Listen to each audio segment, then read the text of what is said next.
Hello दोस्तों, नमस्कार। मेरा नाम है रोहित कुमार। आपका स्वागत है हमारे यूट्यूब चैनल पे निर्देशांक ज्यामिति। और यहाँ पे हमने इसके कुछ वीडियोस बना दिए हैं।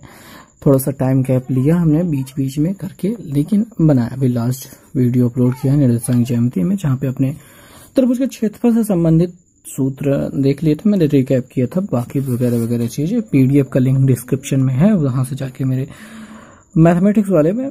अब कुछ बच्चे कमेंट कर रहे हैं कि सर इंग्लिश में। देखिए भाई, मेरे पास ये हिंदी वाली किताब है, इंग्लिश वाली किताब थी वहां पे दुकान पे, पर मैंने ली नहीं। जब ये किताब ली थी तब, और लॉकडाउन से बहुत पहले की बात है ये।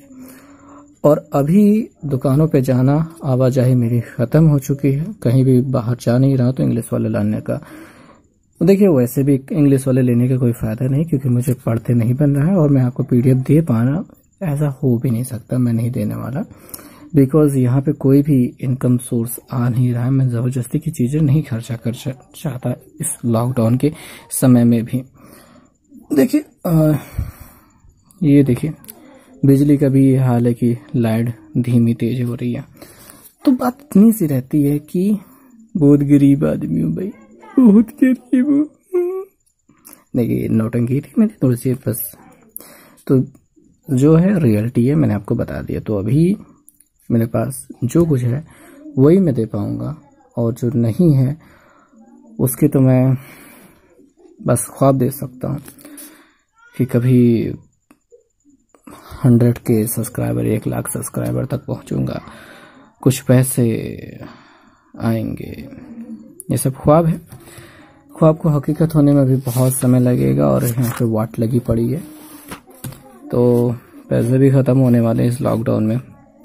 जो कुछ भी बचा था सब खत्म होने को स्थिति है। चलिए फिर अपना रोना रोना बंद करते हैं और आपको कुछ पढ़ा देते हैं। जैसे कि यहाँ पे मैंने आपको बताया था कि सरल रेखा का जो समीकरण है, इस पे सवाले में आपको बताऊंगा। ये जो पूरा हिसाब दिया गया है इतना सा, ये क्या है फंडा, ये क्या समझना है, और इस पे आधारित कैसे प्रश्न आने वाले हैं, ये सारी चीजें आज समझेंगे। तो चलिए, ढेर सारी देरी तो कर चुके हैं पहले ही, तो फिर बिना देरी के शुरुआत करते हैं। तो सबसे पहले काम जो यहाँ पे दिया है, यक्स अक्ष का समीकरण। तो हम यहाँ पे कार्तीय तल खींचते हैं, जो कि चल भी नहीं रहा है। इतना गरीबी आ गई है कि मैं पेन भी नहीं खरीद पा रहा हूँ, बिकॉज पेन के लिए दुकान पे जाना पड़ेगा, और दुकान पे कौन जाए। ये अपना यक्स अक्ष है, यक्स डैश यहाँ पे बनाते हैं। यहाँ पे वाई है, यहाँ पे वाई डैश है। यहाँ पे तीर बनाना चाहिए, पर मैं नहीं बना रहा हूँ। इसको मूल बिंदु को दिखा के वो लिखना चाहिए, पर मैं नहीं लिख रहा हूँ। यक्स अक्ष हमको ये दिखाई दे रही लाइन। अगर हमको इसको, ये लाइन जो खींची गई है, इसको समीकरण में लिखना होगा, तो हम कैसे लिखेंगे? तो समीकरण में लिखने से पहले हमको ये चीज समझना होगा कि कोई भी लाइन यहाँ पे जो भी खींची जाती है, सब एक प्रतिबंध पर, यानी कि एक निश्चित अनुपात पे, या फिर कोई समीकरण के साथ यहाँ पे चलते हैं। सपोज दैट कि आपको एक कह दिया जाए कि यक्स का मान और वाई का मान दोनों सेम रहे, ऐसे रेखा का समीकरण कीजिए। यानी यक्स क्या हो, वो बराबर हो जाए वाई के। यानी यक्स बराबर 1 तो वाई बराबर 1। तो आपको क्या बिंदु दिखाई दे रहा है? यहाँ पे 1, इधर से गए ऊपर गए 1, 0 0 पे ये, 2 2 पे, 3 3 पे, 4 4 पे, एक सीधी रेखा ऐसे आपको दिखाई दे रही है। ये क्या है? इस रेखा का समीकरण है। जो रेखा ऐसे जाएगी उसका ये समीकरण है। समीकरण मतलब प्रतिबंध, यानी कि नियम, जिसके आधार पर ये रेखा खींची जा सके। तो यक्स अक्ष जो खींचा गया है, इसका भी कोई नियम होता होगा, किस वजह से ये खींचा गया है। तो इसका कोई जो समीकरण बनता है वही हमको फाइंड आउट करना है। तो यक्स पर यहाँ पे एक बिंदु है, यक्स का मान यहाँ पे 0 है, वाई का मान क्या है? 0 है। थोड़ा सा आगे जाते हैं। यक्स का मान 1 होता है, वाई का मान 0 रहता है। ना ऊपर गया ना नीचे गया तो 0। 2 पे जाते हैं, यक्स का मान 2, वाई का मान 0। यक्स का मान 3, वाई का मान 0। यक्स का मान 4, वाई का मान 0। यहाँ पे आएंगे यक्स का मान -1। देखिए, यक्स पे -1 है, वाई का मान 0। हर जगह पे आपको वाई एक ऐसा दिखाई दे रहा है कि 0 बार बार मिल रहा है। यानी वाई बराबर क्या मिल रहा है? 0 मिल रहा है। यक्स बराबर हम कुछ भी रखें, वाई का मान क्या मिल रहा है? हमको 0 मिल रहा है। इस वजह से यक्स अक्ष का जो समीकरण होगा वो वाई बराबर 0 होगा।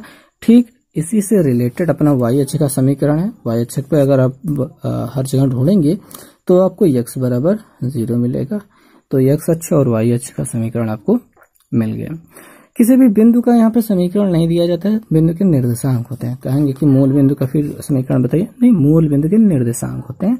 समीकरण रेखाओं का होता है, एक सीधी रेखा का होता है, एक वक्र रेखा का। आपने 10वीं में पढ़ा होगा कि इस रेखा के कितने मूल होंगे, कितने मूल होंगे, जितने बार वो x अक्ष को विभाजित करेगी, काटेगी, उतने उसके मूल होंगे। तो यहाँ पे एक वक्र रेखा है, इसके मूलों की संख्या आपने देख ली।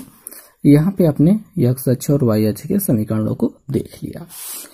अब यहाँ पे दिया है y अक्ष से a दूरी पर और x अक्ष से b दूरी पर जो रेखाएं खींची जा सकती हैं, उनका सूत्र या फिर समीकरण आप बताइए। अब हमने देख लिया ये x अक्ष है, इससे दूरी लेंगे, y अक्ष है, इससे दूरी लेंगे। तो सबसे पहले बात तो y अक्ष से दूरी पर स्थित रेखा का समीकरण, ठीक है। एक नया चित्र बनाते हैं ताकि आपको और अच्छे से समझ में आए। ये अपना कार्तीय तल हो गया। अब की बार इस पे बनाते हैं x, x dash, y, y dash. अभी y अक्ष से a दूरी पर, चाहे इधर लें चाहे इधर लें, सेम सिचुएशन रखिएगा। यहाँ पे y अक्ष के समांतर होना चाहिए, ठीक है। y अक्ष से a दूरी पर y अक्ष से a दूरी पर y अक्ष के समांतर जो रेखा ये बनी है, इसका समीकरण क्या होगा? x बराबर आपको a दिखाई दे रहा है, x बराबर a दिखाई दे रहा है, हर जगह पे x बराबर a ही मिलेगा। इस वजह से y अक्ष के समांतर खींच रहे हैं तो x बराबर आपको मिलेगा। अगर ये पीछे की तरफ होता तो x बराबर -a मिल जाता, ठीक है। आगे की ओर है, प्लस की ओर है तो प्लस है, और पीछे की ओर है तो माइनस है। ऐसी सेम सिचुएशन x अक्ष के समांतर रेखा का समीकरण पूछ सकता है। अब ये x अक्ष है, इसके समांतर अगर ऊपर रहे या फिर नीचे रहे, हम b दूरियां ले लेते हैं, ठीक है। नीचे लेंगे तो -b दूरी हो जाएगी। तो अब ये मूल बिंदु है, इससे अब दूरी देख रहे हैं, x अक्ष से दूरी देख रहे हैं, b दूरी पर है। अब यहाँ पे a और b क्या है? एक अचर राशि है। इसकी जगह आप कुछ भी रख सकते हैं, कोई जरूरी नहीं है कि a और b ही रखना है, x के साथ a रखना है, y के साथ b रखना है, y के साथ a रखना है, x के साथ जो आपको पसंद है वो रखिए। जरूरी नहीं है कि जो हमने लिखा वही रखना है।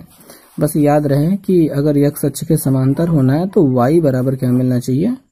मान होना चाहिए। y बराबर यहाँ पे क्या हो जाएगा? y बराबर b, और यहाँ पे y बराबर -b। तो आपको समझ में आ गया ये समांतर और दूरी पर स्थित रेखाओं के समीकरण। और वो तो बता ही चुके हैं, जहां पे दोनों मान बराबर हो रहे हो तो ये रेखा का समीकरण बन गया। अब यहाँ पे दिया गया दो बिंदुओं से होकर के जाने वाले रेखा का समीकरण। तो ये जो समीकरण दिया गया है, इस समीकरण को हम यहाँ पे समझते हैं y - y1 अपान x - x1 बराबर y2 - y1 अपान x2 - x1। तो इन चीजों को एक बार लिखते हैं, फिर उसके बाद हम समझते हैं कि ये क्या कहना चाहते हैं। देखिए आपके पास दो बिंदु हैं, ठीक है। ये x1 है, y1 है, और यहाँ पे x2 है, y2 है। अब इनसे जाने वाली एक रेखा ऐसी है। अब इसका हमको समीकरण लिखना है। अब यहाँ पे कार्तीय तल कहीं पे भी हो सकता है, उससे कोई मैटर नहीं करता है। बस ये दोनों बिंदु हमको दिए गए हैं, इनसे जाने वाली रेखा का समीकरण लिखना है। अब ये कैसे काम करेगा? रेखा का समीकरण के लिए क्या बना है? y - y1। अब y क्या है और y1 क्या है? y1 अपना ये वाला है, और y क्या है? ये देखिए, रेखा का समीकरण लिखेंगे तो उसके साथ x y तो दिखाई देना चाहिए ना, तो वही वाला y है अपॉन x - x1। यहाँ पे भी x क्या है? एक चर राशि है जिसको रखना ही पड़ेगा, मतलब उसको गायब नहीं कर सकते हैं। अब यहाँ पे y2 - y1 upon x2 - x1। तो ये हो गया अपना रेखा का समीकरण निकालने का फॉर्मूला। अब यहाँ पे इस पे हम देख लेते हैं एक सवाल, जैसे कि हमको दे दिया था 2, 4 और -3 और 5 इनसे जाने वाले रेखा का समीकरण लिखिए। ऐसे आपसे पूछ लिया जाए तो x1 y1 x2 y2, अब चाहे जिसको मान लेंगे, y की जगह पे y रखेंगे क्योंकि वो इसमें नहीं मालूम है हमको, और इसको मान भी हमको कुछ नहीं रखना है, वो बस ऐसा रहना चाहिए। y1 में अपना 4 हो गया, रख दिया। एक्स माइनस x1 अपना 2 हो गया बराबर y2 minus y1, y2 minus y1, 5 minus 4 और x2 माइनस x1, x2 यानी कि -3, x1 यानी कि 2, तो यहाँ पे -2 कर दिया हमने। अब यहाँ पे आप देख रहे हैं क्या मिला 1, यहाँ पे क्या मिला -5 मिला। लाइट थोड़ी धीमी तेज हो रही है तो उसको समझ लीजिए। और यहाँ पे आपको क्या दिखाई दे रहा है, x -2 दिखाई दे रहा है। अब आपको क्या लगता है, तिरछा गुणा कर देंगे, इधर गुणा करेंगे तो -5y, 5 के 20, इधर गुणा कराएंगे तो x -2, इन सबको उधर पहुंचा दो क्योंकि x प्लस में रखना है हमको, तो इसको उधर पहुंचाएंगे तो x ये +5y हो जाएगा और ये उधर जाने के बाद -20 हो जाएगा, तो -20 और 2 जुड़कर हो जाएगा -22 बराबर 0। तो ये रेखा का समीकरण दिखाई दे रहा है, ये एक सरल रेखा है जिसका ये समीकरण बन गया, यानी इन दोनों बिंदुओं से जाने वाली रेखा का समीकरण। आई होप समझ में आया होगा। तो अब पढ़ते पढ़ते बोर हो रहे होगे तो मैंने सोचा ये थोड़ा सा डिजाइन बना देते हैं। ये देखो बहुत पहले कभी डिजाइन बनाया था, ये उड़ता हुआ रोबोट उड़न खटोले पे बैठा है और ये भयानक सा राक्षस उसे अपने मुंह में, जो उसका टेढ़ा मेढ़ा मुंह है, भयानक से दांत है और ये पता नहीं क्या स्ट्रक्चर है, मुझे नहीं मालूम, उसका दांत है कि जीभ है, जो कुछ भी हो, खाने को आतुर है। अब इसके गले में ये क्या है, मतलब डोंट नो, पर बन गया था कभी। तो इसी बात पे एक लाइक कर दो, अगर नींद खुल गई हो तो चलते हैं आगे देखते हैं। तो आगे जो दिया गया है वो है इस रेखा की प्रवणता, y2 माइनस y1 अपान x2 माइनस x1, ये रेखा की प्रवणता है। प्रवणता का मतलब समझ लेते हैं, प्रवणता का मतलब होता है झुकाव। देखो देखो भैया मोरे लल्ला, सुनो गौर से ध्यान से, ये क्या हो गया, कार्ती तल हो गया, कोई रेखा ऐसे गई, ठीक है, ऐसे जाने दो जाने दो जाने दो। ये जो झुकाव बना इसी को कहते हैं प्रवणता। इस प्रवणता को दिखाते हैं m से, और m बराबर क्या हो जाता है, y2 minus y1 upon x2 minus x1। Confirm हो गया, ठीक है। और m बराबर एक चीज और होता है, वो होता है tan थीटा। tan थीटा मतलब यहाँ पे जो कोण बना है ना वो थीटा होता है, उसी को लेकर के बना देता है tan थीटा। और कुछ जगहों पे इसे tan अल्फा भी कहा जाता है, अपनी किताब में भी tan अल्फा दिया गया है, पर मैंने tan थीटा पढ़ा, तो जो पढ़ा है वही पढ़ो भैया, बस हमको मालूम होना चाहिए कि ये कोण को प्रवणता कहते हैं, इसी प्रवणता को झुकाव भी कहते हैं, ठीक है। कहीं कहीं ढाल भी कहते हैं, ढाल मतलब कितना ढलान है, ढलान, ठीक है, ढलान, सॉरी, ढलान भी कहते हैं, प्रवणता भी कहते हैं, झुकाव भी कहते हैं, और इंक्लाइंड ऐसे कुछ कहते हैं अंग्रेजी में, जो कुछ भी कहते हो बस बहुत अच्छा कहते हैं, बहुत प्यारा। तो ये हो गया अपनी प्रवणता, झुकाव। अब यहीं पे हम खड़े हो जाएं, ठीक है, और एक रोलर को ऐसे धकिया के ऊपर ले जाना चाहें, यहाँ तक पहुंचाना चाहें, तो कुछ लगे की ताकत होगा ना। तो यही सब कैलकुलेट करना होता है भौतिक विज्ञान में जब इंटर में पहुंचेंगे। फिलहाल तो हमको कैलकुलेट करना है इसकी प्रवणता यानी कि झुकाव। तो किसी भी क्या कहेंगे, दो बिंदुओं दिए जाएंगे, कैसे ये कह दिया जाए, यही अपना दो बिंदु हैं जिनके रेखा का समीकरण हमने निकाला है। अब ये बिंदुओं से जाने वाली रेखा का क्या कहते हैं, मतलब जाने वाली रेखा की प्रवणता क्या होगी आपसे पूछ लिया जाए, तो प्रवणता m बराबर क्या हो जाएगा, y2 माइनस y1। यहाँ पे अपन लोग निकाले थे ना, ये y2 माइनस y1 ही तो है, ये मिला क्या -1/5, यही इसकी प्रवणता होगी। और इसको हम कह देंगे tan थीटा के बराबर, थीटा अगर कोण में निकालना चाहे थीटा बराबर कितने अंश है ना, तो ये बन जाएगा tan इनवर्स -1/5, ये बन जाएगी इसकी प्रवणता। तो ये थोड़ी सी लंबी बात तो हो गई, लेकिन आसान बात है, इतना सा समझिए कि प्रवणता मतलब झुकाव, दो बिंदुओं से जाने वाली रेखा का जो झुकाव होगा उसको प्रवणता कहते हैं, झुकाव कहते हैं, ढलान कहते हैं, उसको m से दिखाया जाता है, उसको थीटा से अंश में मापा जाता है। m बराबर y2 माइनस y1 अपान x2 माइनस x1 होता है, और m बराबर इसके tan थीटा भी होता है, यानी कि हम यह भी कह सकते हैं कि tan थीटा बराबर क्या होगा, y2 माइनस y1 अपान x2 माइनस x1 भी होगा, ठीक है, ये होगा क्योंकि ये प्रवणता है। और यहाँ पे एक और समीकरण दिया गया है, अंतःखंड रूप में रेखा का समीकरण y बराबर mx प्लस सी, जहाँ पे m रेखा की प्रवणता है, वैसे इसको प्रवणता रूप में कहता हूँ। अंतःखंड रूप और बहुत एक रूप और होता है, 3 रूप टोटल होते हैं, प्रवणता रूप, अंतःखंड रूप, एक और होता है, अभी याद नहीं आ रहा है, वो किताब में मिलता है, ठीक है, उसको होती है तैयारी उसकी भी, लेकिन यहाँ पे ये प्रवणता रूप है, अंतःखंड रूप नहीं है। तो यम जो यहाँ पे लिखा गया है ना, यही सेम हिस्सा यहाँ पे रखा जा सकता है। अभी यहाँ पे अगर मैं समझाऊं लिख करके, ठीक है, रेखा का जो समीकरण है वो क्या है, y बराबर है mx प्लस सी, और m बराबर आपको बताया ना y2 minus y1 upon x2 minus x1 होता है। तो यस, ये सेम की जगह पे इसको जस्ट उठा के रखा जा सकता है, यानी कि y बराबर हम कह सकते हैं y2 minus y1 upon x2 minus x1, ये कोष्टक में परिवर्तन कर देंगे x प्लस सी, ऐसा भी हम कह सकते हैं। तो ये बनती है अपना प्रवणता रूप, और यहाँ पे m क्या है, इसकी प्रवणता है, c क्या है, एक अचर संख्या है, और c की वैल्यू हमको कैसे निकलेगी, क्या करना होगा, ये हम सवालों के बाद समझेंगे। तो अभी हमने टोटल कितनी चीजें सीखी हैं, समांतर x अक्ष का समीकरण, y अक्ष का समीकरण, x अक्ष के y अक्ष के समांतर रेखा का समीकरण, x अक्ष के समांतर रेखा का समीकरण, ठीक है, 2 बिंदुओं से जाने वाली रेखा का समीकरण वो देख लिया। ये सेम चीज इसी पर भी निकाली जा सकती है, ये लगाने की जरूरत नहीं, आप इसको लगा सकते हैं, ये 2 अलग अलग चीजें नहीं, एक ही चीज है, बस लिखने का थोड़ा सा तरीका डिफरेंस है। और यहाँ पे रेखा की प्रवणता, आपको प्रवणता तो सीखनी ही पड़ेगी, ये जो m की जगह रखना है ना, तो वो तो यही सेम चीज है, y2 minus y1 upon x2 minus x1, तो ये हो गया, इतनी चीजें हमने टोटल देखी है। अभी इस पे आधारित जो क्वेश्चन हैं उनको देखते हैं, बारी बारी से सारे क्वेश्चन करेंगे। यहाँ पे हमने 10वें क्वेश्चन को छोड़ दिया था लास्ट वीडियो में, अब सोचे हैं कि इसको बताते हैं, लेकिन फिलहाल यहाँ पे हम आपको समझा देते हैं कि क्या लिखा गया है। थोड़ा जूम कर लेते हैं, क्योंकि जूम करके दिखाई अच्छा देता है। ओके, और एडजस्ट करते हैं, ठीक है।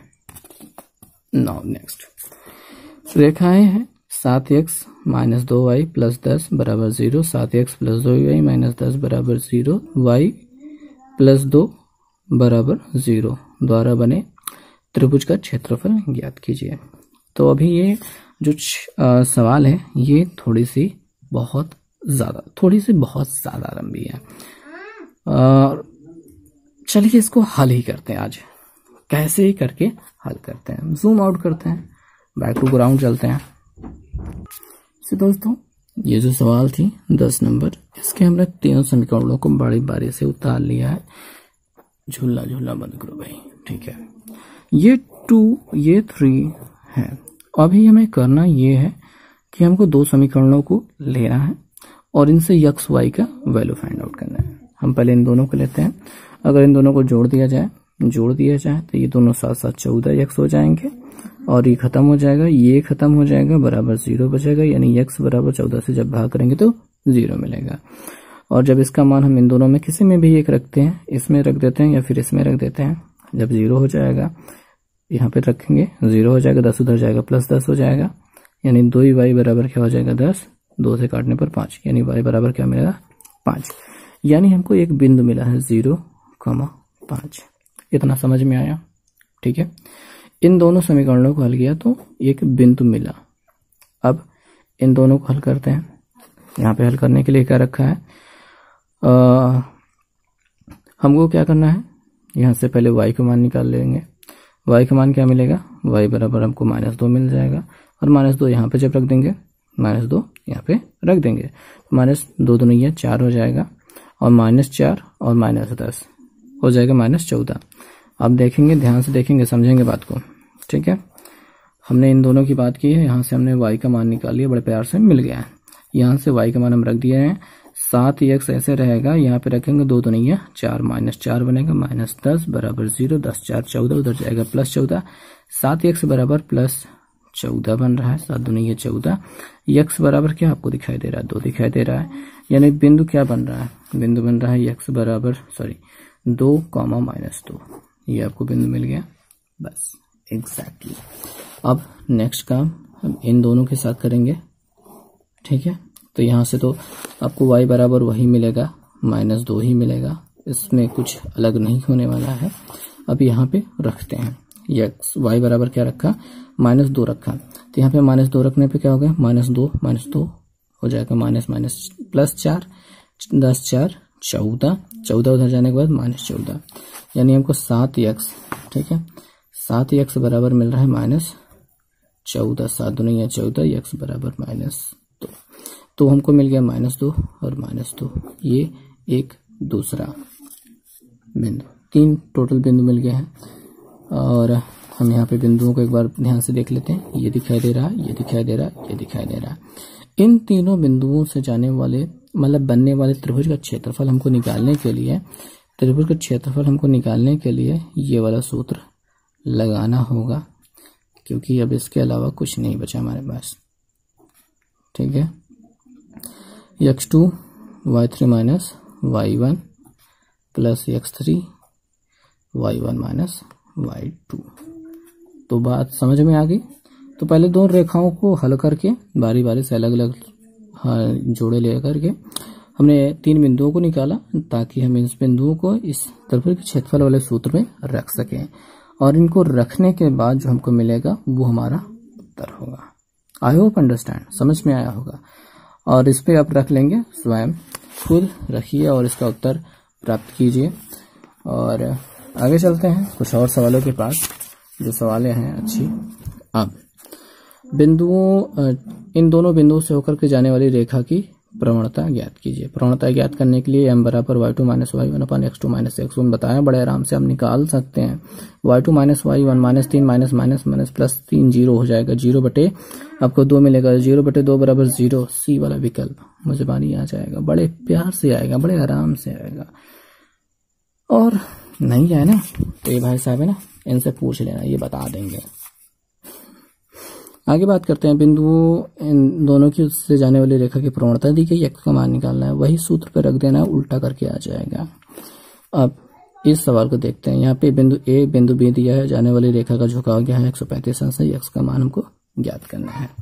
बहुत छोटा सा सूत्र है, बहुत छोटा, बहुत प्यारा सा लगेगा।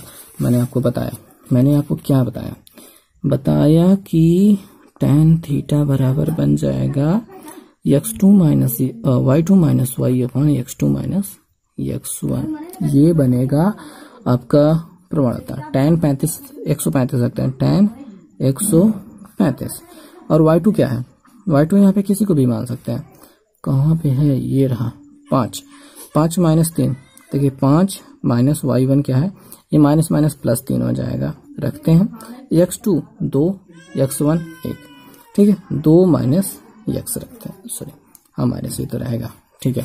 135, तो tan 135 का मान क्या होता है, देखिए tan 135 क्या होता है, tan 90 प्लस 45 होता है, tan 90 प्लस थीटा बराबर, ठीक है, tan 90, देखिए 90 प्लस थीटा कौन से चतुर्थांश में, दूसरे चतुर्थांश में जाना है, तो दूसरे चतुर्थांश में क्या होता है, ACTS, यहाँ पे साइन और कोसेक प्लस में, तो tan क्या होगा, माइनस में रहेगा, tan माइनस में, tan 90 प्लस थीटा, 90 पे होने की वजह से tan बदल जाएगा कॉट में, और ये हो जाएगा 45, कॉट 45 का मान क्या होता है, 1 होता है, कॉट 45 का मान 1 होता है, तो इसका मान क्या हो गया, -1 हो गया, तो इसके पूरे का मान क्या हो गया, -1 हो गया है, बराबर ये पे 5 3 8 बटे x, सॉरी 2 माइनस x, इसको इधर गुणा कराएंगे तो ये गुणा हो जाएगा -2 और प्लस x हो जाएगा, बराबर 8 हो जाएगा, इसको उधर भेज देंगे तो x बराबर 8 2 10, बस ये हो गया इसका हल करने का तरीका। ऐसे करके आपको यहाँ पे और भी सवाल दी गई हैं।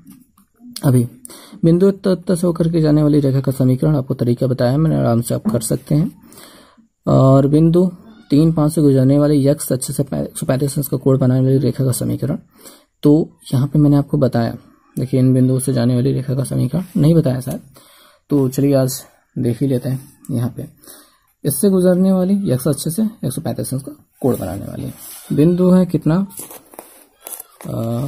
3 और 5, बिंदु है 3 व 5 और 135 अंश का कोण बनाना है, 135 अंश का कोण बनाना है। आपको बताया कि y बराबर mx प्लस c होता है, y बराबर mx प्लस c होता है। तो यहाँ पे को दिया गया है 135 का को। सबसे पहले काम तो ये अपना x है, ये अपना y है। हमें क्या करना है, इस x y को यहाँ पे रखना है। आपने देखा था कैसे कैसे क्या क्या किया हमने। तो पहले x y की जगह पे 5 रख दिया। m की जगह पे हमको रखना है क्या, tan 135, यही तो होगा, ये -1 के बराबर। तो यहाँ पे -1 रखा। अभी हमने -1 निकाला था ना यहाँ पे, तो वही हमने रख दिया। और x की वैल्यू क्या रखेंगे, 3 और प्लस c। तो यहाँ से हमको मिलेगा c का मान, ये हो जाएगा 5 और ये 3 का -3 प्लस c। ये इसको इधर भेजेंगे तो हो जाएगा +3 और 5 3 8 बन जाएगा। c बराबर हमको क्या मिलेगा, 8। अब c बराबर जब 8 मिल गया तो हमको रखना है क्या है अपना y, ठीक है। y बराबर, पेन खत्म हो गए थे भाई, अब ये हरी वाली पेन मिल गई, चलो चलाते हैं काम, ठीक है। तो y बराबर m क्या है। अब देखो ये सवाल ऐसे की जाती है, ठीक है, बार बार रिपीटेशन किया जाता है। -1 रखा गुणते x प्लस c बराबर 8 रख दिया। तो y बराबर क्या मिला, यहाँ पे -x प्लस 8 मिला है। इधर x को भेज देंगे तो x प्लस हो जाएगा, y प्लस में है बराबर 8, या फिर 8 को इधर रख देते हैं, x प्लस y -8 बराबर 0। ये हो जाएगा रेखा का समीकरण। तो कुछ ऐसे इसको निकाला जाता है। पहले बात तो हमको x y का मान यहाँ पर रखना पड़ता है और m का मान भी रखना पड़ता है ताकि हम c का मान निकाल सकें। c का मान निकालने के बाद m और c का मान रखा जाता है, x y को जो छोड़ दिया जाता है। तो ये हो गया इसको हल करने का तरीका। आगे हम बात करेंगे बिंदु, ये भी बहुत आसान सवाल है। बिंदु -3 व 4 से गुजरने वाले y अक्ष के समांतर रेखा का समीकरण। तो अच्छी सवाल है। तो यहाँ पे हम आपको बताना चाहेंगे, ठीक है। सबसे पहले बात हम बिंदु को कैलकुलेट करेंगे कि वो है कहाँ पे, एग्जैक्टली पोजीशन उसकी क्या है।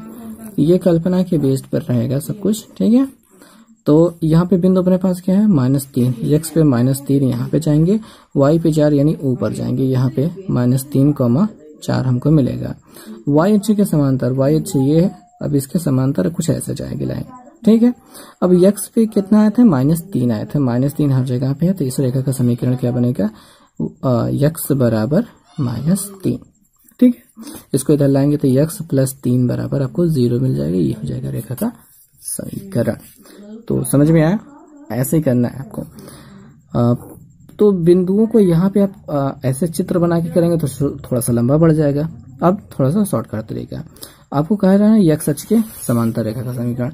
जब भी आपको x अक्ष से y अक्ष से पूछे तो आप x वाला मान देखेंगे, और x अक्ष के समांतर पूछे तो y वाला देखेंगे। तो y अक्ष से पूछ रहा है तो -3, x बराबर -3 लिया, x बराबर -3 वहां पे देखा तो x बराबर -3 हमने देखा, तो इसको इधर लाने के बाद प्लस वाला हो गया था। तो ऐसे करके आपको मिल जाएगा। y अक्ष के समांतर, x अक्ष के समांतर ऐसे कर सकते हैं। अभी यहाँ पे इस रेखा की हमको प्रवणता ज्ञात करनी है। अब इस रेखा की हमको प्रवणता ज्ञात करनी है। रेखा 3x प्लस 4y -5 बराबर 0 की रेखा की प्रवणता ज्ञात करनी है। अब यहाँ पे ये जो सवाल है ना, इस पे थोड़ा सा और मेहनत की जाती है, क्योंकि इस पे और भी अलग अलग सवाल से दी जाती है। पर यहाँ पे क्या कर दिया गया है, बहुत अचानक से दे दिया गया है। खैर मैं आपको बताने का प्रयास करता हूँ, मैंने कभी बहुत अच्छे से पढ़ा है इसको, इस वजह से समझ में आता है। तो 3x प्लस 4y -5, मैं ऐसा कोशिश करूंगा कि आपको एग्जैक्टली तुरंत क्लिक करें, समझ में आए। आपने एक बात पढ़ी अभी कि y बराबर mx प्लस c पढ़ा है ना। m को क्या कहा जाता है, इसकी प्रवणता कहा जाता है। तो एग्जैक्टली उसी पोजीशन में इसको रखने की कोशिश कीजिए। देखिए y को आगे रखिए तो बाकी सबको उधर भेजते हैं। तो 4y इसको यहाँ पर रखा, इसको उधर भेजा तो -3x हो गया, ये +5 हो गया। इतना समझ में आया। हमको y आगे रखना है। अब y के साथ कोई गिनती भी नहीं होनी चाहिए, तो 4 से सभी में भाग कर देंगे। 4 से इसमें भाग करेंगे तो y अकेले बचेगा, इसमें भाग करेंगे तो -3/4 x मिलेगा और +5/4 मिल जाएगा। अब इसकी प्रवणता क्या है, ये वाला हिस्सा आपको दिखाई दे रहा है, दिखाई दे रहा है, तुलना करने पर यही मिल रहा है। m बराबर क्या दिखाई दे रहा है, -3/4, तो इसकी प्रवणता हो गई। बस इसको ऐसे ही करना है। आई होप समझ में आया होगा। आगे कहा गया है कि के किस मान के लिए रेखाएं ये और ये समांतर हों। अब यहाँ पे समांतर होने की जो स्थितियां होती हैं ये बताया नहीं है और डायरेक्ट यहाँ पे देने की कोशिश कर रहे हैं। देखेंगे बात ये होनी चाहिए कि यहाँ पे आपने अगर पढ़ा होगा, बहुत प्यार से पढ़ा होगा कि A1/A2 ठीक है बराबर B1/B2 बराबर C1/C2। ये पोजीशन जब होती है ठीक है तो यहाँ पे क्या होता है कि संपाती हो जाएगी, ये बराबर नहीं होना चाहिए। ठीक है ये बराबर नहीं होना चाहिए, तब जाके ये समांतर होती है। कुल मिला के ये वाला हिस्सा बराबर होना चाहिए, आगे वाला दोनों वाला हिस्सा। तो यहाँ पे भी वही कर लेंगे। यहाँ पे अपने x1 क्या है, a1 क्या है 2 है ठीक है, और यहाँ पे A2 होना चाहिए। क्या है यहाँ पे k है बराबर क्या है 3 यहाँ पे क्या है 6 है। बस इतना सा कर लीजिए, बहुत हो गया। अब 3 एकम 3, 3 दूनी ये 6, इसका 2 गुणा हो जाएगा तो k बराबर क्या मिल रहा है 4। बस तो ये हो गया इसकी इसमें k का मान 4। k के मान के लिए यहाँ पे लंबवत होना चाहिए। अब यहाँ पे लंब रेखा का समीकरण, पहले बात तो समांतर रेखा का समीकरण और लंब रेखा का समीकरण हमको समझाना चाहिए यहाँ पे। अब देखिए अगर आपके पास A1 ठीक है plus ax plus by plus c बराबर 0 ऐसा कोई रेखा हो, तब इसके जो समांतर रेखा का होता है यहाँ पे C1 होना चाहिए। ठीक है तो यहाँ पे क्या होना चाहिए, ये सब क्या होना चाहिए बराबर होना चाहिए। ax प्लस by प्लस यहाँ पे C2, ये गिनती चेंज हो जाए तो भी चलेगा। ऐसी स्थिति में क्या होता है कि ये समांतर होते हैं। अगर लंब रेखा का देखना है तो इसको एक्सचेंज करना पड़ता है। यहाँ पे bx और यहाँ पे माइनस होता है और माइनस होता है यहाँ पे, और ay ठीक है, ये गिनतियां क्या होती हैं एक्सचेंज हो जाती हैं। जब ये बदलती हैं तब लंब होता है। और यहाँ पे C2 या फिर C3 कुछ भी हो सकता है, उससे कोई फर्क नहीं पड़ता है। फर्क इससे पड़ता है कि अगर वही सेम रहता है तो समांतर होता है, अगर एक्सचेंज करते हैं तो लंबवत होता है। तो यहाँ पे अगर हमको लंबवत देखना है तो 5 यहाँ पे होना चाहिए, क्योंकि 3 तो बदल रहा है अपना पोजीशन, 5 को बदलना चाहिए और माइनस प्लस हो रहा है। तो यहाँ पे क्या 5 क्या होना चाहिए, के की जगह पे होना चाहिए। तो पहला वाला विकल्प इसमें सही हो जाएगा। बस इतना सा यहाँ पे काम होना था। तो ये जो बताया मैंने आपको समझ में आया होगा। तो यहाँ पे रेखाओं के समीकरण से संबंधित हमने बहुत विस्तार में गहराई में घुसने की कोशिश की। फिलहाल तब पर भी ऊपर ही रह गए, क्योंकि आपको कुछ समझ में आया होगा, कुछ ऊपर छोड़ गया होगा। और आगे के जो सवाल हैं उनके बारे में हम अगले वीडियो में चर्चा करेंगे। तब तक के लिए बहुत बहुत धन्यवाद। Thank you.